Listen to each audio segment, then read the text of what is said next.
My newborn's pediatrician is always so crowded in terms of size of waiting room versus number of people waiting. It requires a certain amount of etiquette controlling your kid, because there are no toys, no play area, no real space for shenanigans. Enter lady with 4 kids, a newborn, 2 toddlers, and a kindergarten-aged kid, little girl in question here.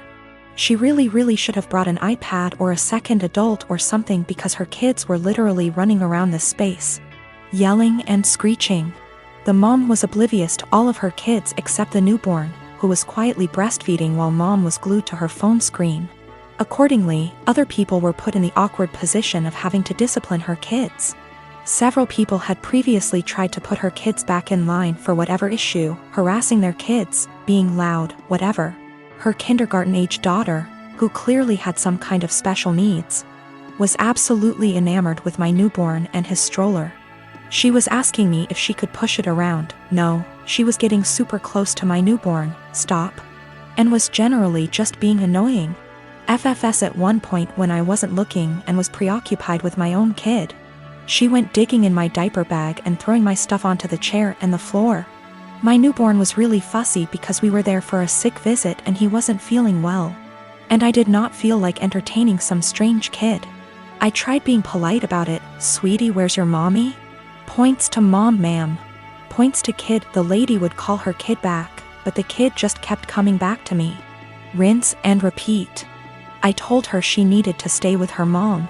Little punk says I don't wanna and keeps trying to touch my son, my stroller, our stuff. Finally, I'm trying to fix a bottle of formula while holding a screaming baby and listening to this little girl like a broken record. Why is your baby crying? Why is your baby crying? Make him stop. I don't like that, and her annoying self knocks my bottle of formula off the table and into my stroller. So now I'm out formula, kid still screaming, and I have a huge mess that I don't have a great way to clean up. I'm at my wit's end. I raise my voice at this kid. Look what you did. I am not your babysitter. You are bothering me. Get out of my face. People looked at me like I was the biggest on earth. A lady speaking Spanish actually did call me a. The little girl starts crying. I'm not apologizing. The mom confronts me. I tell her she should have been watching her kid, and that's the hill I'm prepared to die on. I've got cerebral palsy that affects both my legs and one arm. That's my official diagnosis, but what you really see is I walk with a limp. I'm a software developer, so job-wise, I don't have any issues. I knew when I was a kid that using my brain is the best way for me to survive on my own without relying on other people. I haven't had the chance to get my driver's license, but according to therapists and doctors that shouldn't be an issue. That's the background about me. My girlfriend and I have been together for a year. We met back in April 2020 of last year, and we decided to get together in May 2020. I told her about my disability before then, but she wanted to try and make it work. We video call on Discord every day, almost always when we're awake, and recently we've been going on dates. She's more than happy to lend me an arm, and she notices things about me that even I miss myself. Outside of my family, she's the most loving and caring person I know, and she's my motivation to do better and improve myself. Honestly, I never thought I could find someone I trusted enough to share my more negative thoughts and problems. I always tried to seem happy so I don't worry others. The emotional support she gives me is really irreplaceable. The problem is scared that, in the future, she will have to take care of me, or most of the work will fall onto her. To make matters worse, her mom has been telling her for the past few weeks to break up with me because she can find better, and she doesn't want her to have the burden of caring for me. She's also really afraid that I will get arthritis early due to my cerebral palsy, and if that happens, a lot is going to be on her. I've tried doing things like stretches and exercises to maintain and improve my muscle tone, but she is still afraid I'll get worse. I'm an introvert, I don't know a lot of people, and honestly, I don't even know the options I've got to look at. I want to prove that I can be independent and that if things do go wrong, it won't just be on her. I'm in Ontario, Canada. Are there things I can look into and do to assist with my disability, or things I can look into so if things do go wrong, I won't be a burden on her? I'm at the end of my wits. I've never really hated my disability, but I've always kept myself going by tempering my expectations and thinking, my disability is going to make it really hard to find someone, and she's the first person to make me feel like, yeah, it doesn't matter. I want to do anything to show her that I won't hold her back in the future, but I'm out of ideas. Is there anything I can do? I don't want to worry anyone I'm with these issues, but I'm at the end of my wits. I don't even know if my relationship is lost, but I don't want this to happen again, and I want to know what I can do myself so I can reassure my partner, so they know I won't hold them back in the future. I don't know if there are things I can look into to better plan my future so it's not a concern for my partner. The worst part is, I've always thought my disability doesn't matter. But with all of this happening, it's really hard to convince myself otherwise. Recently I got engaged to my amazing fiancée Amy. I was the happiest I have ever been when Amy said yes, and was nothing but excited for our wedding. We started planning the venues, the dates, and the invites. When talking about who to invite, we both agreed to invite out co-workers as we have worked in our respective jobs for years and like them all. As I checked that off the list, Amy spoke up and said everyone from my job can come except my work friend Tally. Tally is also one of my close friends, so this surprised me that Amy didn't want to invite her. She has met Tally multiple times and there didn't seem to be any issues. When I asked why, she said she just doesn't like her and finds our friendship uncomfortable, saying she thinks that Tally is the type of person to try to sway taken men and be the center of attention.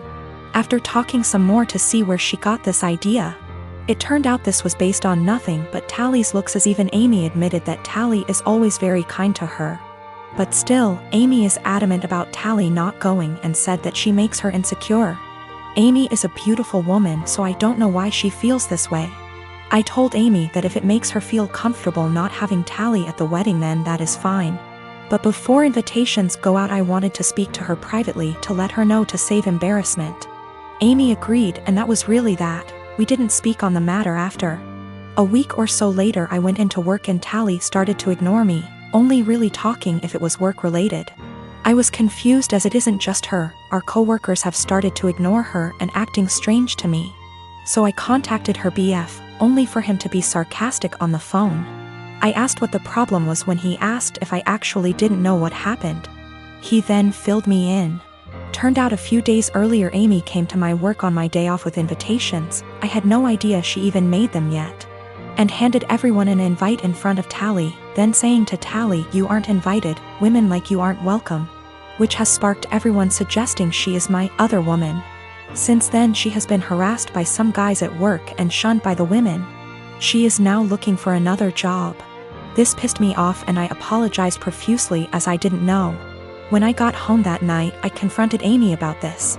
She denied it at first, but then told me she did it, but it is now not an issue because she's quitting her job.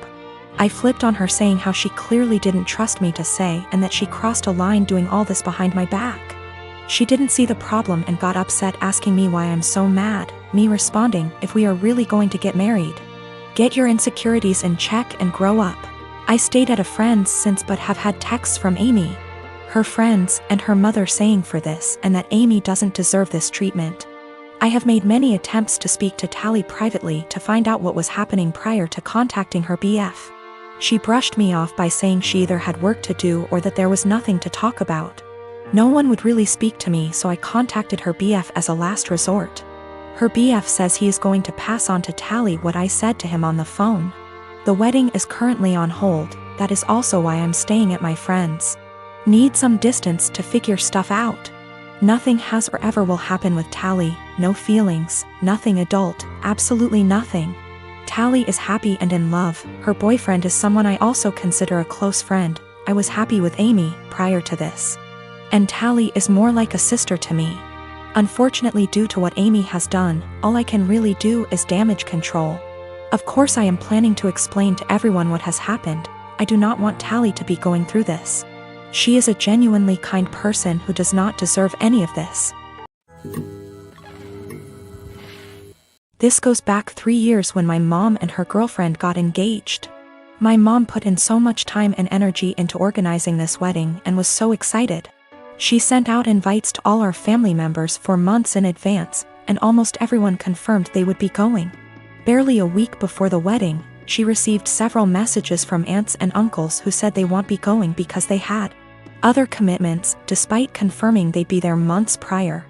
One of my aunts, my grandma's sister, confronted my mom and said many weren't going because they still didn't agree with the fact that she was marrying a woman, including herself, because it went against her Christian views.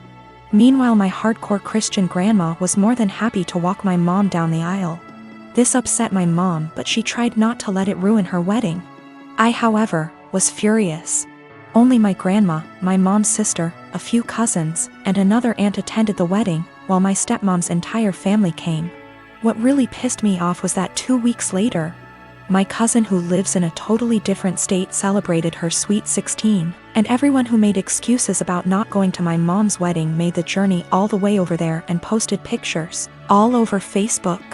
It really broke my mom's heart and just felt like salt in the wound. I swore then that when I got married, everyone who did not show up to my mom's wedding would not be invited to mine. Fast forward to now, me and my girlfriend of 2 years got married first week of March, and I kept my word.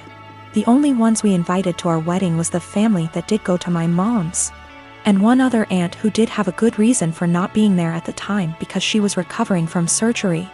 I wanted to clarify that I am in fact a guy. We even invited my stepmom's family too. Obviously, my other family members found out and expressed their hurt over not being invited. I called them all out and said if they had a problem with my mom for being who she is, then they had a problem with me, and I wouldn't let toxic people be a part of a special day for me and my wife. My wife stood behind my decision, as did my mom. That still doesn't seem to stop them from thinking it was a move and are turning it into a whole family drama because they think it was unfair to punish them for simply believing in something different. Wow, thank you so much for all the love and support, everyone.